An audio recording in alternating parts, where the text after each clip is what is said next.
நான் நற்செய்தி சொல்ல வேண்டிய இடத்துல இருந்தாலும்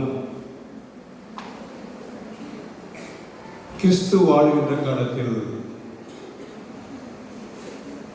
என்னென்ன நற்செய்தியினை நாட்டு மக்களுக்கு தெரிவித்தார்கள் என்ற அந்த சத்திய வாக்கினை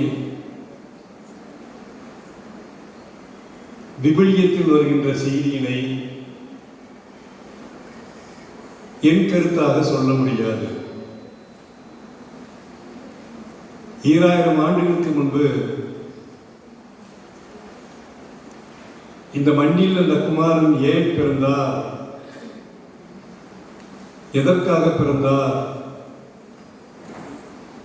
அதுவும் விண்ணிலே இருந்தவர் ஒரு மனுஷனாக மனிதன் படுகின்ற கஷ்டங்களை, துன்பங்களை, வேதனைகளை முள்முடியை தாங்கிக் கொண்டு சிலுவையில் அறையப்பட்டு இரத்த கசிவோடும் சகிப்புத்தன்மையோடு எதற்காக அவர் மனதை மென்மையாக்கி தாங்கிக் கொண்டார் என்றெல்லாம் எண்ணுகின்ற பொழுது ஒற்றை வரியில் நம்மால் சொல்ல முடியும். கிறிஸ்து என்றால் விடுதலையாக்குகின்றவர் என்று பொருள். விடுதலையாக்குகின்றவர் என்றால் ஒரு தேசத்தை, ஒரு நாட்டை, ஒரு இனத்தை விடுதலையாக்குவது என்று பொருள் அல்ல. விடுதலையாக்குவது என்று சொன்னால் மனிதர்கள் செய்கின்ற பாவங்களில் இருந்து,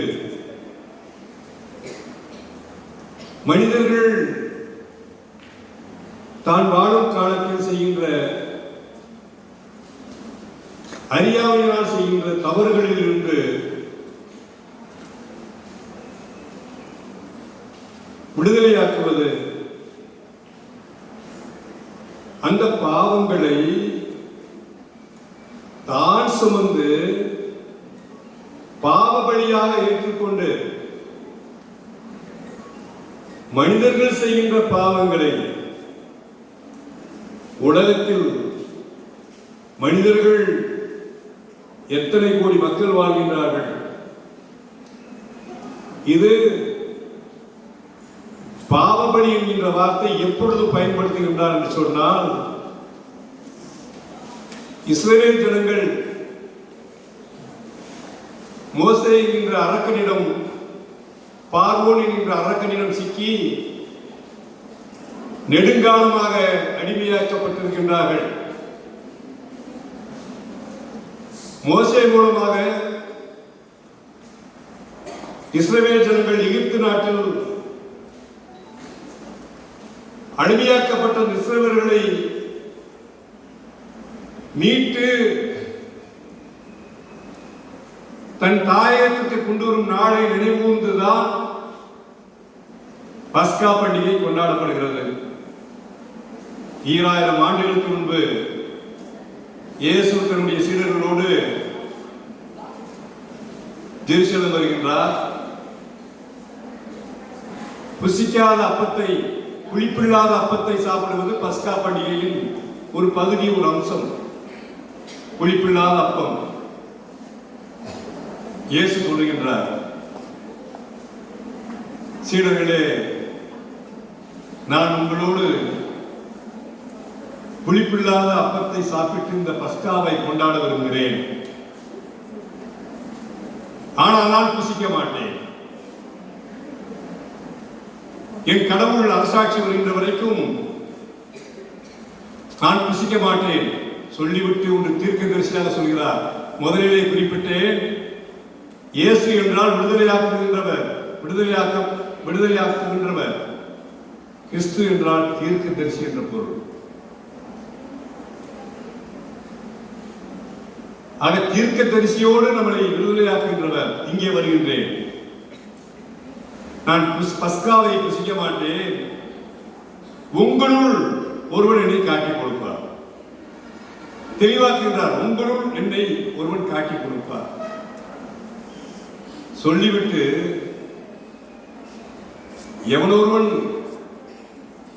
முதல்வனாக வர வேண்டும் என்று விரும்பினால் அவன் ஊழியக்காரனாக இருக்க வேண்டும். நற்செய்தி கேட்டுக்கொள்ளுங்கள். எவனொருவன் முதல்வனாக வர வேண்டும் என்று சொன்னால், முதல்வன் சொன்னால் இந்த இடத்துல ஒரு மாநிலத்தின் முதல்வர் என்பது பொருள் அல்ல. நான் முதல்வன், நீங்கள் ஒவ்வொருவரும் முதல்வன். You are the creator of your own destiny. நீங்கள் ஒவ்வொருவரும் முதல்வர். You are the creator of your own destiny.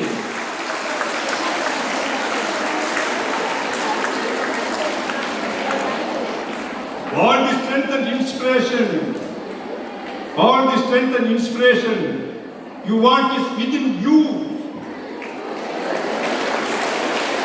நீங்கள் முதல்வர். அதைத்தான் அவர் அந்த முதல்வர் எப்படி இருக்க வேண்டும், இதுதான் நற்செய்தி சொல்லுகின்றார். யார் ஒருவன் முதல்வனாக விருப்பப்பட்டால் அவன் ஊழியக்காரனாக இருக்க வேண்டும், சேவகனாக இருக்க வேண்டும் என்று மார்க் 9:33-35 அதிகாரத்தில் மிக தெளிவாக சொல்லப்பட்டிருக்கின்றது. விவிலியத்தை எடுத்து பாருங்கள், நான் சொல்வது சரியா இல்லையா என்று.